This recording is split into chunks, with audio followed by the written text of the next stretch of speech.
जरूरी है। पर ज्यादा पैसा होना हमेशा अच्छी बात हो ये जरूरी नहीं है, क्योंकि हम जी रहे हैं इस डिजिटल दुनिया में जहाँ हमारे हाथ में है एक चमकता धमकता क्रेडिट कार्ड, जिसके एक टैप से कभी भी हम कर्जे में डूब सकते हैं। बाय नाउ और पे लेटर और EMI जैसे चक्रों में फंसकर हम इस क्रेडिट लेने वाले जाल को और गहराई से बुनते जा रहे हैं, क्योंकि पैसा तो मैं चुका ही दूंगा। ये फेवरेट लाइन है कैमरे के पीछे वाले रमेश की। तो आज मैं उसी की कहानी आपको बताऊंगी, क्योंकि हमारे लिए जानना बहुत जरूरी है कि हमें पता होना चाहिए कि कितना कर्ज लेना हमारे लिए सही है। अब ये कैमरे के पीछे वाला रमेश के पास हाथों में ना बहुत सारी गड्डी है नोटों की। क्यों रमेश, इतना पैसा कहाँ डाका मारा है?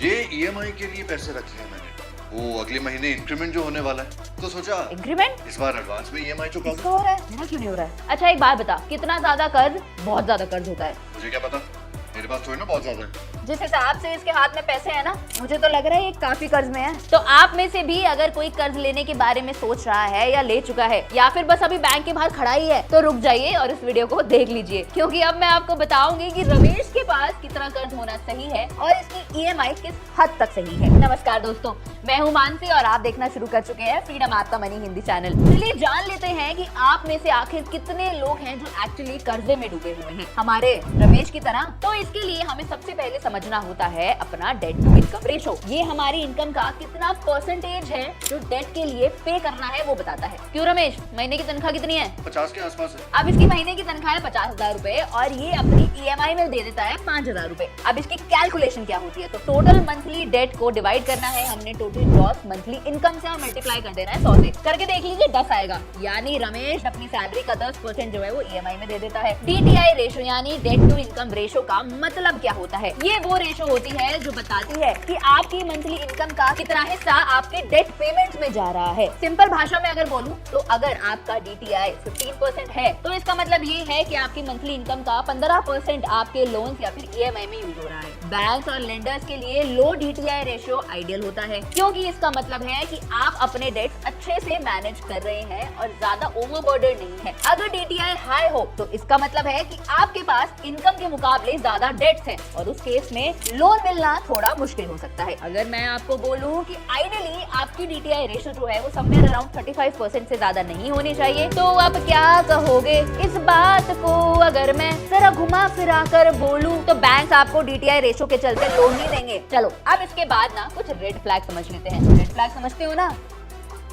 अरे वो वाले नहीं, रेड फ्लैग्स यानी वो चीजें जिनका आपको खास ख्याल रखना होता है और डेट के केस में इसे कभी नहीं भूलना चाहिए। अब जो कुछ रेड फ्लैग्स हैं, जैसे कि बेसिक एक्सपेंसेस में अगर आप स्ट्रगल कर रहे हो, अगर रेंट, यूटिलिटीज या क्रेडिट कार्ड का मिनिमम ड्यू भी आप नहीं भर पा रहे हैं, तो ये एक सिग्नल है कि डेट बर्डन हैवी हो गया है। अब आप में से कुछ लोग बोलेंगे कि अपना इमरजेंसी फंड भी तो है, उसको इस्तेमाल कर लेते हैं। क्यों रमेश, यही सोचा ना तूने? अरे नहीं। अरे नहीं, याद रखिए कि इमरजेंसी फंड का मतलब इमरजेंसी के लिए ही यूज होना चाहिए। सिर्फ इमरजेंसी फंड का यूज अगर आप अपना बिल पेमेंट के लिए कर रहे हैं, अपना रेंट देने के लिए कर रहे हैं, तो ये भी एक साइन है कि डेट ज्यादा है। अब क्रेडिट से क्रेडिट पे कर देना, ये भी एक सिचुएशन आती है। एक क्रेडिट कार्ड से दूसरे क्रेडिट कार्ड की पेमेंट कर देना या लोन लेके दूसरे लोन को क्लियर कर देना, इसका मतलब है कि लॉन्ग टर्म में डेट का और बढ़ाव हो सकता है आपकी जिंदगी में। मल्टीपल कंज्यूमर लोन लेते हैं। अब अगर हर छोटी छोटी चीज पर ही क्रेडिट लेने लग गए तो कंजम्पशन स्पाइरल में फंस जाओगे, उसके रिस्क में फंस जाओगे। चलिए अब ये भी बता देती हूँ कि कंजम्पशन स्पाइरल क्या भला है। कंजम्पशन स्पाइरल या फिर डाइडरो इफेक्ट, इसका मतलब ये है कि बेसिकली जब आप कुछ नया खरीदते हो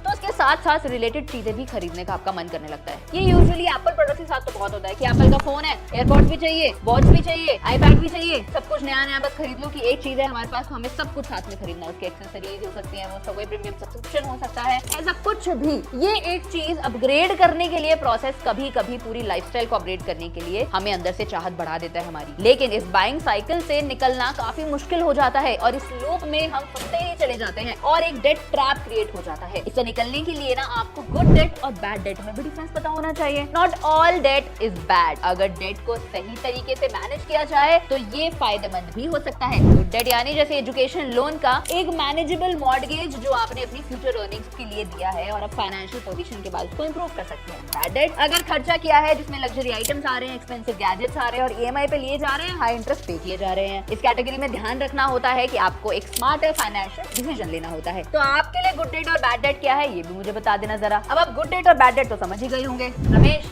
तू समझा कि नहीं? इसको मैं समझा दूंगी बाद में भी, कोई बात नहीं। लेकिन अगर आप भी नहीं समझे हैं तो मुझे कमेंट सेक्शन में लिख देना, मैं एक और वीडियो स्पेशल इस टॉपिक पर आपके लिए बना दूंगी। अब इसके बाद हम समझ लेते हैं कि आखिर इस डेट ट्रैप से निकला कैसे जाता है। तो यहाँ पर सबसे पहले ध्यान रखने वाली बात ये है कि आपको समझना पड़ेगा कि कोई चीज आपकी नीड है या आपकी वांट है, मतलब कि आपको उसकी जरूरत है या फिर आप बस चाहते हैं कि वो मेरे पास हो। दूसरी चीज कि अगर वो आपकी नीड है यानी कि वो आपके लिए काफी जरूरी है, तो उस टाइम पर क्या आप उसे खरीद सकते हैं, क्या आप उसे अफोर्ड कर सकते हैं विदाउट एनी डेट, यानी इस चीज के लिए आपको कोई लोन नहीं लेना पड़ रहा। और सबसे आखिरी बात और सबसे जरूरी बात कि आखिर मैं इसको खरीदने के बाद क्या मैं अपने फ्यूचर के लिए सेव कर सकता हूँ, क्या मेरे पास उतनी सेविंग्स हैं कि अगर मैं किसी एक चीज में इन्वेस्ट करूँ तो मैं बाद में भी अपने फ्यूचर के लिए भी कुछ पैसे बचा सकता हूँ, मेरी एबिलिटी इतनी रह सकती है कि नहीं। ये तीन चीजों को आपको सबसे ज्यादा ख्याल रखना चाहिए किसी भी जगह पर, किसी भी पॉइंट पर, किसी भी गैजेट में हो गया, किसी भी पर्टिकुलर इन्वेस्टमेंट के लिए हो गया, जहां पर आपको रिटर्न नहीं मिल रहा है ना यार, उस टाइम पे आपको ये चीजें सोचनी पड़ेंगी कि अगर मुझे रिटर्न चाहिए तो मुझे किस हिसाब से चाहिए, किस मल्टीप्लिकेशन में चाहिए, किस कंपाउंडिंग इफेक्ट के साथ मुझे वो चाहिए, या फिर मैं बस ऐसे ही किसी जगह पे अपनी इन्वेस्टमेंट कर दूं, मुझे वहां से कोई रिटर्न तो आ नहीं रहा है। जैसे कि हमारे साथ यूजुअली होता ही है, हम गैजेट्स में बहुत ज्यादा इन्वेस्ट कर देते हैं और बाद में बोलते हैं कि यार पैसे नहीं बचे, ये नहीं किया। मेरे साथ भी बहुत बार होता है, पर अब हमें समझना पड़ेगा इन सारी चीजों के बारे में क्योंकि ये इंपॉर्टेंट है, ये बहुत जरूरी है लाइफ चलाने के लिए। तो इन सारी बातों का बहुत अच्छे से ख्याल रखिए और इन्हीं चीजों को अपने माइंड में रखकर आप अपनी फाइनेंशियल प्लानिंग करिए, वरना आप भी रमेश की तरह ही पैसे गिनते गिनते EMI भरते रह जाओगे। तो चलिए,